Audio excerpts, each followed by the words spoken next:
analysts do is they pick out, what if they win this game? What are you going to say? I'm going to still say they suck. I don't care about the Lions. We talk about the Lions winning games. We don't talk about the Lions winning the division. We don't talk about the Lions winning playoff games. That is We true. don't talk about the Lions winning championships. We talk about if they can win this game. So what? Every NFL team has the capability of winning a game or two or three or four or five. I'm not interested in that. And Neal, let me say, I'm a little bit older than the rest of these people. I remember when we made fun of the Lions because they finished 7-9 every year. They're mediocre.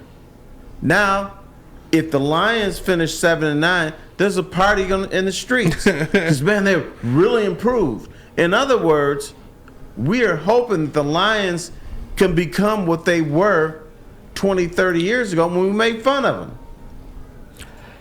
See, here we go. Jake Wagoners, and Jake's a very valued member of the Big D Energy community, no doubt, on our WoodwardSports.com chat thread.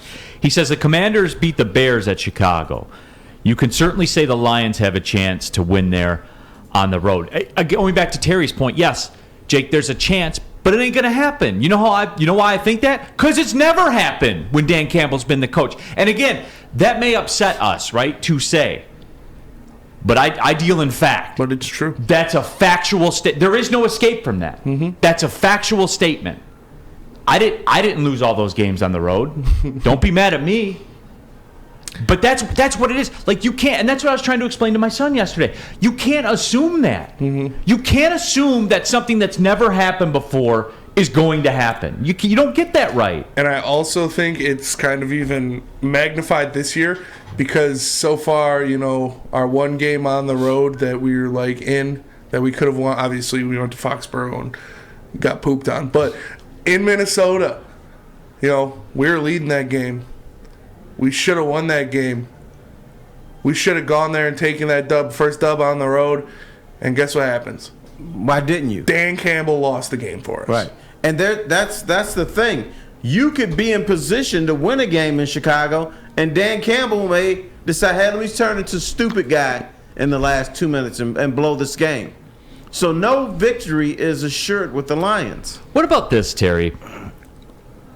And this is interesting. Chuck Brewer says, for us to win on the road, our coaching has to show great improvement, and I'm not holding my breath. Terry, for me, as the heat gets turned up, as the microscope gets more and more focused and dialed in, that will build, right? I mean, how much longer can you go and say, hey, we've never won a game on the road? And look, I know that we're a very bipolar society, right? Like we're left, right, we're yes, no, we're black, white. Like I understand that we're like that. One road win isn't gonna cure everything either. I'm not talking about you go 1-8, 1-7 on the road. That doesn't fix it because you won one. You know what I'm saying? No. Win 3 or 4 games in a row, and maybe I might go, whoa, what's going on here? There's something happening here. I can feel a little pulse. But don't give me one win.